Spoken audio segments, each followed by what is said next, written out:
السلام علیکم ورحمۃ اللہ وبرکاتہ۔ دوستو، امید ہے خیر و عافیت سے ہوں گے۔ اللہ تبارک و تعالیٰ آپ کو ہمیشہ ایسے ہی سلامت رکھے۔ دوستو، جیسا کہ آپ کے علم میں ہوگا، پہلے بھی بتا چکا ہوں کہ ہم آخری دور کے اندر داخل ہو چکے ہیں۔ وہ قیامت ہمارے بہت قریب ہے، لیکن قیامت کب آئے گی اس کا علم صرف اور صرف اللہ تبارک و تعالیٰ کو ہے۔ لیکن اللہ کے رسول صلی اللہ علیہ وسلم نے ہمیں کچھ نشانیاں بتا دی ہیں۔ انہی میں سے ایک نشانی لے کر آپ لوگوں کے سامنے حاضر ہوا ہوں، جو کہ پوری ہو چکی ہے۔ دوستو، صحیح ابن حبان کی روایت ہے، اللہ کے رسول صلی اللہ علیہ وسلم نے ارشاد فرمایا، قیامت اس وقت تک قائم نہیں ہوگی جب تک کہ لوگ مسجدوں میں آنے اور بنانے میں ایک دوسرے پر دکھاوا نہ کرنے لگیں۔ دوستو، جیسا کہ آپ لوگوں کے سامنے ایک حدیث کو بیان کیا گیا کہ قیامت اس وقت تک قائم نہیں ہوئے گی، آج کے وقت میں ہم خود دیکھ رہے ہیں کہ لوگ مسجدوں میں آتے وقت بھی ایسے انداز میں آئیں گے کہ ایسا ایک دوسرے کو اپنی دولت وسعت دکھانا مقصود ہوگا، اور مسجدیں بنانے میں بھی دکھاوا ہوگا۔ ہر علاقے والے ایک دوسرے سے خوبصورت مسجد بنانے کی کوشش کریں گے۔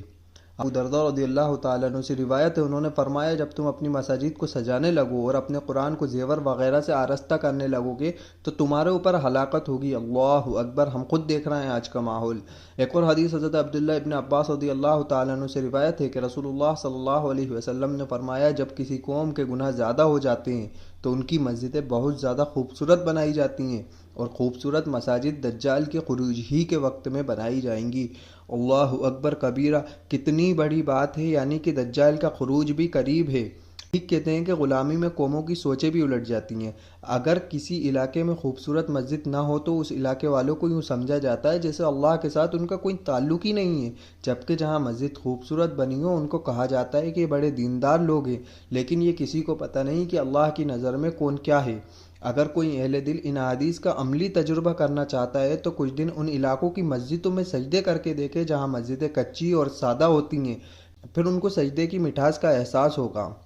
حضرت علی رضی اللہ تعالیٰ عنہ سے بھی منقول ہے کہ قریب ہے کہ لوگوں پر ایسا وقت آئے گا کہ اسلام کا صرف نام باقی رہ جائے گا اور قرآن کے صرف الفاظ رہ جائیں گے۔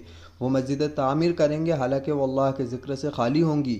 اس زمانے میں لوگوں میں سب سے بدترین علماء ہوں گے، انہی سے فتنے نکلیں گے اور انہی میں واپس لوٹیں گے۔ لیکن اس وقت مسلمانوں کی تعداد 1,40,40,000,000 تک ہے، لیکن اسلام کے حالات کیا ہیں کہ کسی ایک ملک میں بھی اسلامی نظام قائم نہیں ہے۔ زبان سے تو سب کلمہ پڑھ رہے ہیں کہ اللہ تیرے سوا کسی کو حاکم نہیں مانیں گے، لیکن عمل میں ایسا بتا رہے ہیں کہ اللہ کو چھوڑ کر سینکڑوں معبود یعنی کہ اپنے حاکم بنا رکھے ہیں۔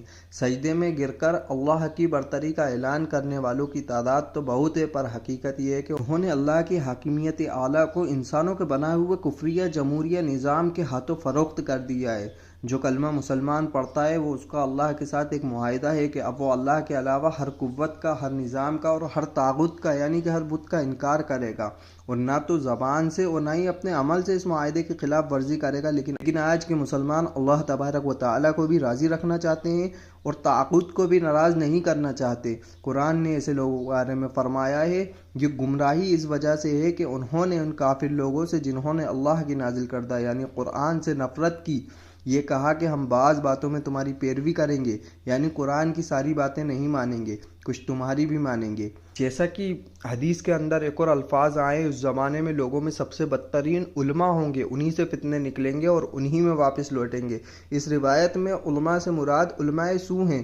علماء سو کے بارے میں حضرت شاہ ولی اللہ محدث رحلوی رحمۃ اللہ علیہ فرماتے ہیں کہ اگر بنی اسرائیل کے علماء کا حال دیکھنا ہے تو علماء سو کو دیکھ لو۔